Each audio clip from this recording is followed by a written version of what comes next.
Hi guys, my name's Aaron and this is Shreya, and we're two medical students from Gomble and Caius College at the University of Cambridge.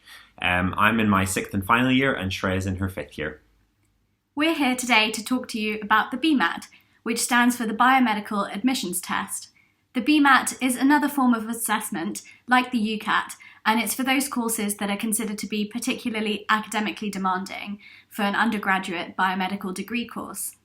The 8 universities that look at BMAT are Brighton and Sussex, Imperial, Lancaster, Oxford, Cambridge, UCL, Leeds and Keele. So there are 3 sections to the BMAT. Section 1 is looking at the thinking skills like problem solving and critical thinking. Section 2 is an assessment of scientific knowledge and the applications of it, so looking at biology, chemistry, physics and maths. And then finally, Section 3 is a short writing task. So next we're going to go through each of the sections in turn, give you a little bit more detail, give you some tips and go through some past papers. Section 1 is called Thinking Skills and it lasts 60 minutes. There's an equal split between problem solving and critical thinking questions, and we think the best way to go through this is by going through the sample paper online, because it'll give you a good feel for the different types of questions that come up in Section 1, and there are quite varied questions. We'll now go through a few examples of critical thinking questions. There are quite a few different types of critical thinking questions that you can get as part of Section 1, so we'll try to show you a good coverage of the sorts of questions that you can get. So let's look at this first question. What I recommend that you do for each of these questions is that you pause the video, have a read through yourself and think about what answer you would put, and then press play again and we'll go through the reasoning behind the answers. So as you can see, this is the first question. And it says, which one of the following best expresses the main conclusion of the above argument? So this type of question, which best expresses the main conclusion, means that you need to read through the whole paragraph and you need to try and decide for yourself what is the conclusion that they're coming to. And so once you've done that, what I recommend is read through each of the options and then you can go about it by a process of elimination. So the answer for this question is B. Euthanasia should be readily available to people who have reached a certain age, as the main conclusion of this argument that's presented. So A is not correct because the passage talks about technology helping people to live longer, but not how it relates to people choosing when to die. C is not correct because there's no statement made about the fear of infirmity and dementia being worse than the fear of death. So it can't be C. D is not correct because no statement is made about the requirement for more technology, and E is also not correct because it's not mentioned in the passage. So you can see how we've narrowed down on B, both because we think it agrees with the conclusion that we were thinking about, but also by a process of elimination. The next type of question that we might come across is this one. Which one of the following is the best statement of the flaw in the above argument? So again, take a second to read this through and pause the video. So when we look at this type of question, again, you have to read through the whole paragraph and form some judgment on it. In this case, which one is the best statement of the flaw? So it might be that multiple of these options represent some part of the flaw in the above argument, but it's asking for the best statement of the flaw. So it's a good example that you should be reading the question that they're asking carefully. So the answer for this one is D. So let's go through why. It's not A, because the paragraph doesn't say anything about the past. It's not B, because this is not a flaw in the argument. It's not C, because whilst it is a flaw in the argument, it's less relevant to the overall argument, which is about whether the law is necessary. And it's not E, because it's similar to C, that this is a flaw in the argument, but it's less relevant overall. And therefore it's D. D being the main flaw in the argument, which shows how it cannot be assumed to be true for all. So this really shows the importance in noticing that word best, the best statement of the flaw for this type of question. So next we've got this type of question. Which one of the following, if true, most strengthens the above argument? So we have to read the paragraph, understand what the argument is, and then try to add on each of these options given and see which most strengthens it. So the answer for this one is C. So it's not A because this opposes the argument. It's not B because it's not relevant to the argument, as it doesn't say anything about censoring. It's not D because that also opposes the argument. And it's not E because it focuses on the wrong element of the argument. It doesn't relate to censoring as closely as C does, and therefore the answer is C. So you might be choosing between C and E, but the choice tends towards C because it's the only argument that directly relates to censoring and doesn't oppose what the argument's saying. So you see in this type of question that you have to take each option given in turn to see whether it's applicable to and whether it's the right answer to this question. This is the next type of question. Which one of the following most closely parallels the reasoning used in the above argument? So with these types of questions, what you want to do is map out the form of the passage. In this case, we can see that it says, if A, then B, and so if not A, then not B.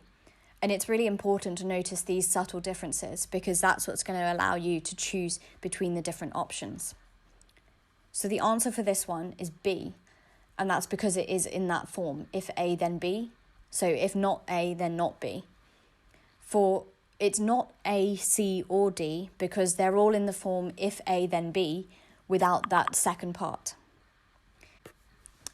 The answer's not E because it does say if A, then B, but it says, so if not B, then A. So the second argument is the opposite way round to what the passage says.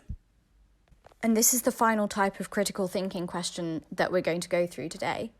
Which one of the following is an assumption underlying the above argument? So in this type of question, you have to read through the paragraph again, decide on what it is the argument's saying, and then which one of these would be the strongest assumption that is being made in the argument. So again, you have to go through each of the options and try and eliminate them. So the answer for this one is E. It's not option A because it doesn't imply that the research isn't valid in the paragraph. It's not option B because the paragraph doesn't say anything about how common it may be. It's not option C because the paragraph doesn't say anything about people always following the advice. And it's not option D because the paragraph doesn't make a judgment on revising all health advice issues regularly. So it is option E. The assumption underlying the argument, which concludes, and the argument being that more complex advice is better, is that the complex advice will be understood. So that's the assumption that's being made in the above argument. Now we'll look at the problem-solving questions that come up in section 1. And again, they can be really varied, so we'll go through a few examples of how you might answer them. So let's look at this question. And I would recommend again that you pause it and have a go yourself. So in this question, it's asking how much profit is made on the sale of the mini pizzas and flapjacks for the day. So profit is revenue minus cost, and you're already told that the combined production cost is 30. So all we need to do is figure out the revenue. So we know that in the first half of the day, 40 mini pizzas and 35 flapjacks were sold at a cost of $2 and $1 each respectively. So you can use that as part of your revenue calculation, and then it tells you at the end of the day there are 2 and 1 left, which means that they've sold 8 mini pizzas and 14 flapjacks in the second half of the day at the half price that was given. And so your total revenue is 130. So the profit is 130 minus 30, the production cost, which gives you 100. So the answer for this would be A. In these types of questions, you're given a lot of information, and given the time pressure, the key to these is trying to pick out the relevant information very fast. So for this question, what I would recommend doing is try to pick out what are the key differences that you're going to need to eliminate some options. So the one that stands out to me the most is the difference between March and September. In options B and D, March is greater than September, whereas in A, C and D, and E, March is less than September, or in C they're the same. So we can see from the data in the table that we can eliminate A, C and E, so we're just left with B and D. Then we look for another difference. So say we pick February and November. In D, February and November are the same, whereas in B, February is less than November. Again, looking at the table, we can see that the answer is D. So we've very quickly used a few key facts to eliminate the options and whittled it down to option D. Okay, so this represents an example of the random types of questions that you might get in problem solving. And it really shows that you need to be able to think on your feet and try to come up with the fastest method that you can to get to the answer. So for this question, I went about it sequentially. So it's asking which one of the 5 grids below shows the correct shading, meaning the grid that you choose has to have only one difference with all the rest of them. So if we look between A and B, it has only one difference, and so it could be A or B. But then when we compare A and C, we see they've got 2 differences, so it can't be either of those. So we're thinking, okay, could it be B? So let's compare B and C. They differ by 2, so it also can't be B. So we're left with D and E, and they've got a difference of 1. So it could be either D or E. So how do we decide between the 2 of them? Let's compare it with one of the others. So let's compare D and C, which have a difference of 2, so it can't be D either. So the answer must be E. So you can check it quickly, the fact that E has only one difference with each of them, so that means that the answer must be E. So you can see how there's no set formula or no set way to answer this type of question. This question will probably not come up in the actual thing, but the point is that when you see questions like this, you're not fazed by that you don't know how to answer the question. You're thinking on your feet and coming up with a possible solution for how to answer it. And most likely, it's looking at differences between the possible answers or trying to find some quick process of elimination. So this is another question that you might get. Quite a lot of information to go through, but essentially we can see a 300-gram packet of oatcakes. Each oatcake provides this amount, and you're given typical values per 100 grams. So what that tells me is I need to find out how many oatcakes are in 100 grams, and then times that up by 300 grams, which is the packet of oatcakes. So we're given 427 kcal, and each oatcake has 53 kcal. So I would do 427 divided by 53, and since you don't have a calculator, we can estimate it, and it's roughly 8. So we know that 8 oatcakes are in 100 grams, so 8 times 3, 24 oatcakes are going to be in one packet. So the answer for this is D. And again, it's not something that you can learn this process and you're going to then be able to answer a question that looks exactly like this. It's about the principle of thinking on your feet and being able to answer any of the questions with basic calculations that are thrown at you. Section 2 is titled Scientific Knowledge and Applications. This is probably the section that's going to be the closest to the work that you're doing every day in school and covers biology, maths, physics and chemistry in roughly equal amounts. Because of this, you probably have a lot of the knowledge already in order to complete Section 2. If you're not doing one of these subjects at A-level, you might have to work a little bit harder to try and make up the knowledge, and I'd probably suggest looking at the relevant A-level textbooks for those subjects, just to make sure you're comfortable with the knowledge expected of you. A really helpful resource is the specification on the BMAT website. I would recommend downloading this and just going through it systematically to check that you've covered everything, or at least the key things that could come up. It might be particularly helpful for physics, since it lists several equations that you'll be expected to know. In terms of taking the exam itself, my main tip would be don't panic. Some of the questions are more focused on the application of knowledge rather than knowledge itself, so it might seem to start with like you can't answer the question. But like I say, don't panic. You should have all of the knowledge required to answer the question, so just focus on what you already know that you might be able to use to help answer the question. Now I'm going to go through a few of the questions from the 2019 past paper. You might find it helpful to pause this video before my explanations to give yourself a chance to try the questions. First, let's look at some chemistry. So let's look at question 2. Question 2 is about a reaction involving calcium carbonate and another solution. As we can see in the question, we get a gas formed and the solid calcium carbonate disappears. And this suggests that something soluble is being formed. Hopefully you should be able to recognise this as a reaction of a metal carbonate with an acid. So if we look at the answers, so we see that the cleaning solution is acidic. That would be true. The fizzing is caused by the release of hydrogen gas, which is false because it's carbon dioxide gas. The pH of the solution will go down as the reaction proceeds, and that's also wrong because, as we know, as the acid reacts with the carbonate, the pH will go up because we have less acid. And then answer 4, the salt produced in the reaction is more soluble than calcium carbonate, and that's true, and we know that because the solid lime scale begins to disappear. That makes the answer C, 1 and 4. Next, let's go to question 6, which is about electroplating. The question wants us to identify what materials we would use for the anode, the cathode, and the electrolyte. Hopefully you remember that metal ions in a solution are positive, which means that if we want to coat a material with metal ions, we need the electrolyte to contain the material that we want to electroplate with, and the cathode, or the negative electrode, to be the material that we want to electroplate. In this case, that would be copper. And that's so that the metal ions are attracted to the material that we want to electroplate. So in this question, we already know that the cathode needs to be copper. So immediately we know the answer is either A, D, or F. We know that the material we want to coat it with is silver, so the electrolyte must be silver, giving us either D or F. The anode needs to be made of the same material as the electrolyte in order to replace the ions that we're taking out of the electrolyte during the electroplating process. And that means that the correct answer is D.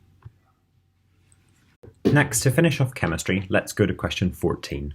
Question 14 is one that looks a lot more complicated than it actually is. A quick scan through the question shows that we're looking at a reaction where hydrogen peroxide breaks down into gas, and then we measure the total volume of gas. For curve X, we can see that we've added granules to 50 centimeters cubed of 0.1 molar hydrogen peroxide. And then we're asked what conditions would produce curve Y. We can see that curve Y curves up more steeply at the start. And hopefully you should recognize that this is because our catalyst, the magnesium oxide, has more surface area. So immediately we know that the answer is A, B, or C, powder, and not granules. Next, we need to find out what volume and concentration of hydrogen peroxide we need to use. If we count very quickly, we can see that X produced 5 squares of gas and Y only produces 4 squares of gas. So we know that we have 4/5 the amount of hydrogen peroxide. If we had the same concentration of hydrogen peroxide, so 0.1 moles per dm cubed, that would be 40 centimeters cubed, and hopefully that's easy enough to see. Unfortunately, that's not actually one of the answers, but what we can very quickly do is just divide that by 2 and change the concentration and double it instead. So hopefully you should be able to see that the answer is A. Next, let's go on to some maths. So let's start with question 12. Question 12 is actually quite tricky, and I think it would probably take you longer than the allotted time for the question. When faced with a question like this, I would recommend that you stop after the allotted time and come back to it at the end if you've still got time. How I would do this question is slightly difficult to talk through, so I've added some maths here that you should be able to see.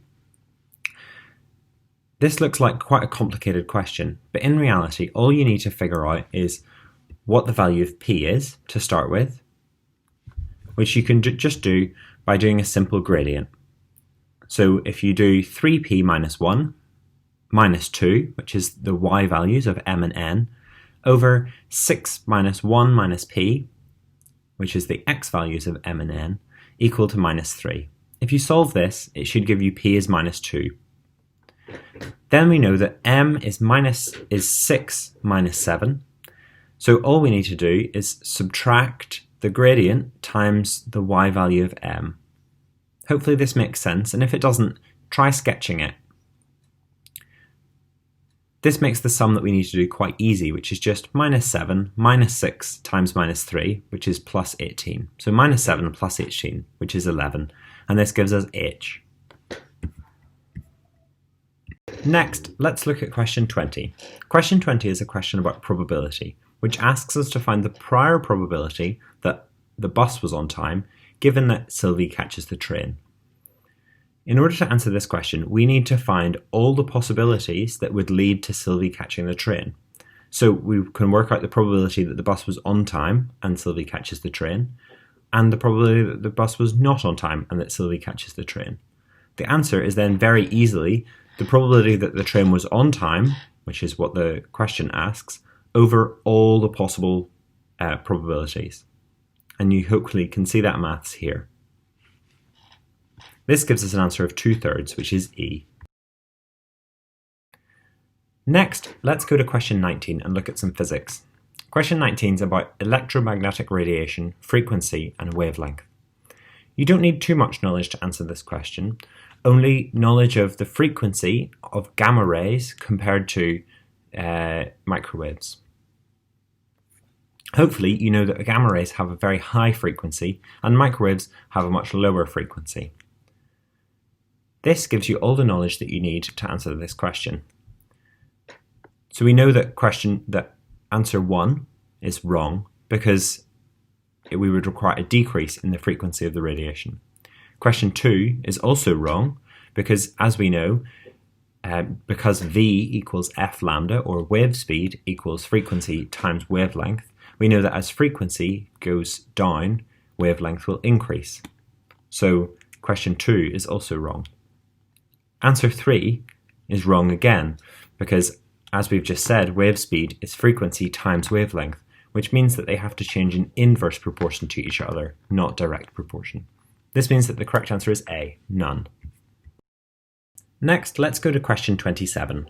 Question 27 asks us to fill in some missing values on a transformer system.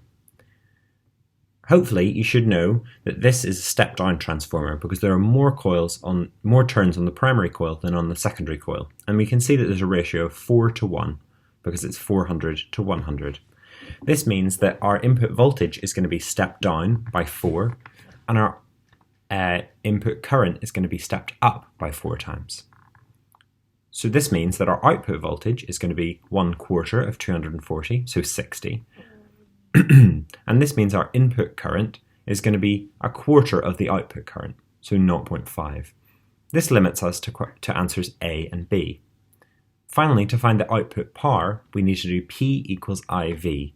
So for our output current, this is 2, and for our output voltage, this is 60. So we do 2 times 60, which gives us an output power of 120. So the answer is B. Lastly, let's do some biology. Let's go to question 1. Question 1 asks us to identify some stages in genetic engineering where X cuts a portion out of a chromosome and inserts it into another structure where it's sealed by Z. The easiest part of this is determining what W is, which is the section that we remove from the chromosome, and hopefully you should know that this is a gene. The next step is knowing which of X and Z is a restriction enzyme or a ligase. Hopefully you should remember that restriction enzymes are the ones that do the cutting, and the ligases are the ones that do the sealing. So X is a restriction enzyme and Z is a ligase. So now we're down to options E and G. Lastly, we need to know whether Y is a plasmid or a bacterium. And hopefully you should remember that Y is a plasmid. Plasmids are the circular structures that bacteria use to contain extra genetic information. So the answer is E. Lastly, let's look at question 17. This is a question on genetics and requires us to know what the terms heterozygous and homozygous mean. Heterozygous for seed colour, given the information in the question, means that the seed must be big Y, little y. Homozygous for seed shape means that the seed must be either big R, or little r. These are both homozygous forms. Using this information, we can go down the statements very quickly. Number 1 must be false, because the plant cannot contain both big R and little r. Number 2 could be true. Number 3 is false, because big R and little r can't both exist in the plant. Number 4 is true. This is the heterozygous form of seed colour. Number 5 is false, because this is a homozygous form. Number 6 is false, because this is heterozygous for seed shape, and we know our plant is homozygous. And number 7 is true, because this is one of the homozygous forms for seed shape. This means that 2, 4 and 7 are correct, which gives us an answer of D. Section 3 is a little bit different to sections 1 and 2, which we've already gone through. So for this section, we'll give you an overview, go through some of the marking criteria, give you some top tips, and then we'll go through an example. So as an overview of section 3, it's known as the writing task, and you'll be given 3 possible tasks and you have to choose one of them to complete. In this task, there'll be a short statement, which can be general, scientific, or medically themed, and there'll be related tasks, subtasks within that. This will generally be discussing the statement, providing your opinion, giving a counter-argument, and it's a good opportunity to show your ability to effectively communicate ideas, and can often be a bit of a nice break from the heavier first 2 sections. So for the marking for section 3, it's marked out of 5 for content, and then from A to E for use of English. So what they say is for 5 out of 5, they want you to present a very well-considered argument and something quite persuasive, and you must have answered every single aspect of the question. If you satisfactorily answer every single aspect of the question, you're guaranteed to get at least 3 out of 5. And if you don't, that you'll get 2 out of 5. So I think that should give you some amount of confidence in knowing that if you make a good attempt to answer every single part of the question, you could get 3 out of 5, which is really enough to pass this section. And so whilst people often find this section quite scary, it doesn't need to be. Okay, so now let's go through some top tips for on the day for section 3. So the first thing is you don't want to spend too long choosing which out of the 3 questions you're going to answer. I would say spend a maximum of 3 minutes. Usually, as I've said before, there'll be 1 medical, 1 public issue, and 1 random quote from a famous person. So in terms of deciding which one to choose to answer, it can be tempting to think that you'll get bonus points for choosing the harder one, or you might think that the examiner will be less bored, but I would recommend that you choose one that you're genuinely interested in, or that you feel like you can form a decent argument for. Don't overthink it, and just choose one that you think you can give a proper answer for. So once you've decided, hopefully within the first 3 minutes, then what I would recommend is spending the next 10 minutes planning. That sounds like a long time, but you're given half an hour, which is actually quite long for the amount that you're expected to write. So those 10 minutes planning will be crucial in making sure that you can write fluently and neatly and have thought through everything that you want to have thought through. So in that 10-minute planning phase, I would recommend the first half should be a brain dump. So when you're looking at the question at hand, write down every thought that you've got about that question, all the thoughts that come to your mind, and have a bit of a brainstorm around those thoughts. Then for the second half of the planning session, you can organise those thoughts. So you can decide which ones you definitely want to bring out, which ones you think are maybe less relevant, and you should be putting them into a decent order. And that plan, you should then have a really good plan for how you're going to write the essay or the small section that you've got to write, and you should be able to know almost exactly what you're going to say in it from this very thorough plan that you've got. So just to recap, you've spent maximum 3 minutes choosing which question you're going to answer, and 10 minutes planning, which involves the brain dump and then organisation. And then I would say you can spend 10 to 15 minutes writing, which would give you then a few minutes at the end to proofread. So in terms of the writing, I would say give examples that you're comfortable with. They can be quite simple examples, but it's quite effective to hang your reasoning and your logic off of some examples. And what you really want to practice in advance is having neat and small handwriting, making sure you're not crossing out too much or making your writing jump all over the place. So you should really be just writing in this stage. And then at the end, you've got a few minutes to do your proofread. And then the final tip I would give for you for on the day is to remember what you wrote in the essay often they ask about it in the interview because they get a copy of your essay. So it's really worth considering what you would have written differently, being critical about what you've written, and just being able to talk about the topic in the interview. It's quite useful to be able to show that you've thought about it, and it really shows that you're interested. So now let's go through a worked example of a Section 3 essay.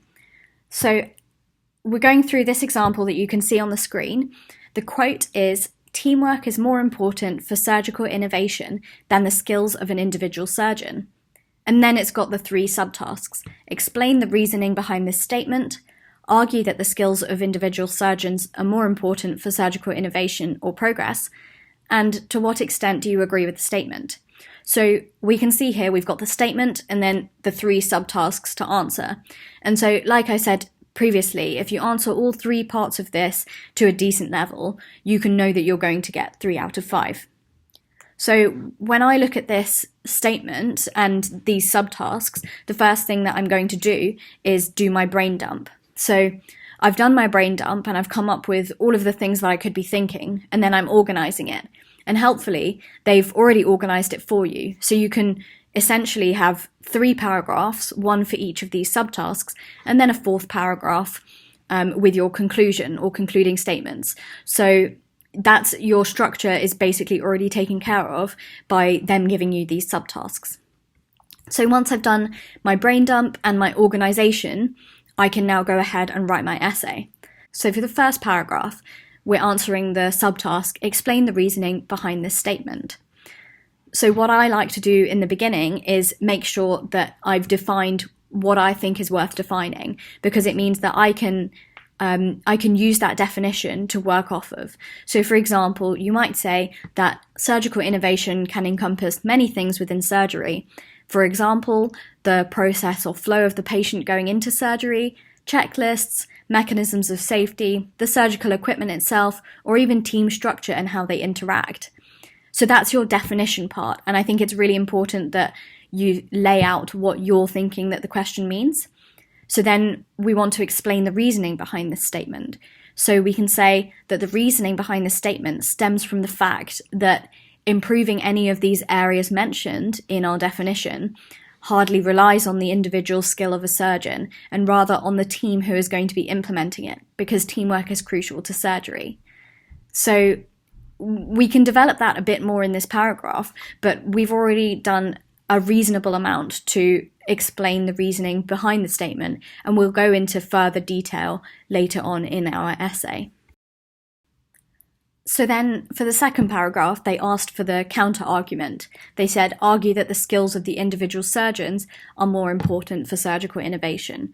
So, thinking of the counter-argument, we can try to give examples to back up our argument. Otherwise, a lot of it is conjecture. And those examples don't have to be complicated at all, and they can just be from what you've observed or what you think might happen or what you might have read. So you could say that ultimately it's the surgeon carrying out the procedure, so they have many opportunities for surgical innovation, such as better surgical protocols or more advanced equipment that would ultimately be driven by the surgeon who has the domain expertise.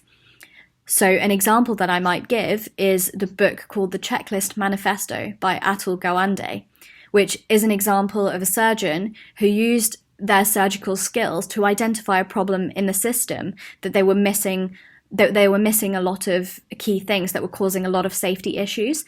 So he developed this checklist within surgery, and that could be considered surgical innovation, which is improving surgical processes. So I've used a solid example that backs up this argument. Otherwise, you're mostly stating a fact without giving it any substance.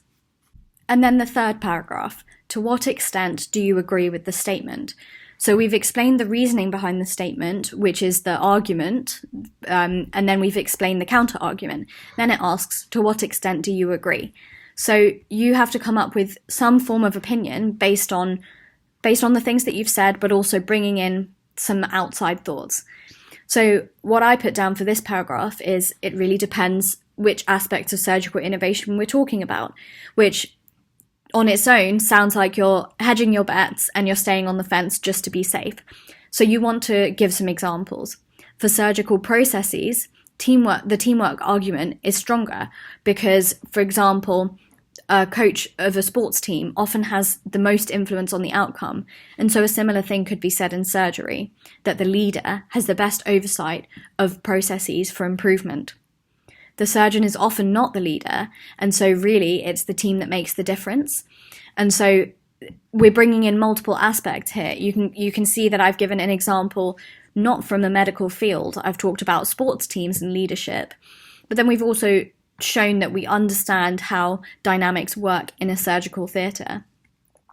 We could also say that the skill of the surgeon is somewhat decoupled from innovation within surgery. It might be that a less technically skilled surgeon might still be good at innovating or having an entrepreneurial stance, and so they might be effective in making that happen. So it's worth coming up with a few of these arguments and thinking which one is stronger, which one do I think is stronger, and why. And so that's where you might want to consolidate your thoughts a bit. This is where it really makes a difference in getting a 3 out of 5 or a 4 or a 5 out of 5, because it shows that you've not just tried to address the question at hand, you've really thought about it and given your own examples for why you think what you think. And then finally is the conclusion. So you've written the 3 paragraphs, and I would recommend just writing a few sentences for the conclusion. There should be nothing new here. You should be giving no new arguments or examples in this section. It's largely summing up, and you can use this summing up quite effectively to pull together the ideas that you've talked about and use this as reasoning for why you've chosen to give the stance that you have. So it can be quite a nice way of pulling together everything and bringing the examiner on the journey with you and leading them to the conclusion that you want to lead them.